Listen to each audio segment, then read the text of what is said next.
இல்ல அது பத்தி எனக்கு ஒண்ணும் தெரியாது. உங்களுக்கு தெரிஞ்ச அளவு கூட எனக்கு விவரம் அதுல இல்ல.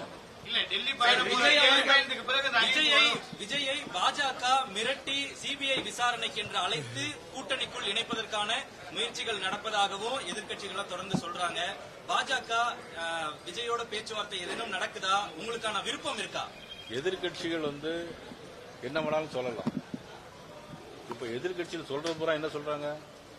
அவ்வளவு பொய்யை தான் சொல்றாங்க. பொய்யிலே பிறந்து பொய்யிலே வளர்ந்த புலவர் பெருமான் ஒரு பாட்டு உண்டு. அவ்வளவு பேரும் பொய்யை தான் சொல்லிட்டு கொலைகள் நடைபெறுகிறதா இல்லையா? தினம் தினம் ஒன்னா ரெண்டா நாங்குநேரில் கஞ்சா போட்டுட்டு போற வரவங்கலாம் வெட்டுறாங்க.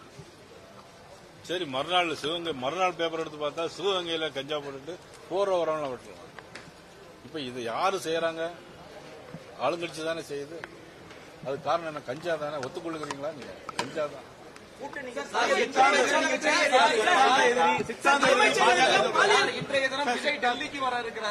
அதாவது இது சொல்லி நான் பேசுறது நாட்டு மக்களுக்காக.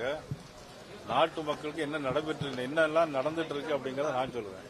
உங்களுக்கு எல்லாம் இருக்க ஒரே கவலை கூட்டணி இருக்கா இல்லையா? மாநில தலைவர் விருப்பம் இருக்கா சார்? விஜய் வரணும் விருப்பம் இருக்கா? இல்ல, அதை பத்தி நான் ஒன்னும் கருத்து சொல்ல முடியாது. நான் என்னை பொறுத்த மட்டும் இதுவரையும் எனக்கு எந்த விதமான கருத்தும் என்னுடைய மாநில தலைவர் உங்களுக்கு அந்த கருத்துக்கள் இருக்கும்ல சார்? இல்ல, என்னுடைய கருத்து நான் சொல்ல முடியாது.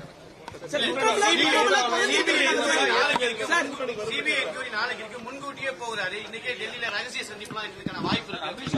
அதாவது அவர் டெல்லிக்கு போறது எதுக்காக உங்களுக்கு தெரியும். இது முதல் முறை போல கரூர் நடந்த சம்பவத்துக்காக அவங்க போயிட்டு இருக்கிறாங்க. அதுக்கு அதையும் எதையும் நீங்க இணைத்து பேசுது என்பது அது இப்ப எந்த வேலை இருக்குன்னு கூட்டணி வந்தா ஒத்துக்க மாட்டீங்க. அதை பத்தி நான் இன்னைக்கு எந்த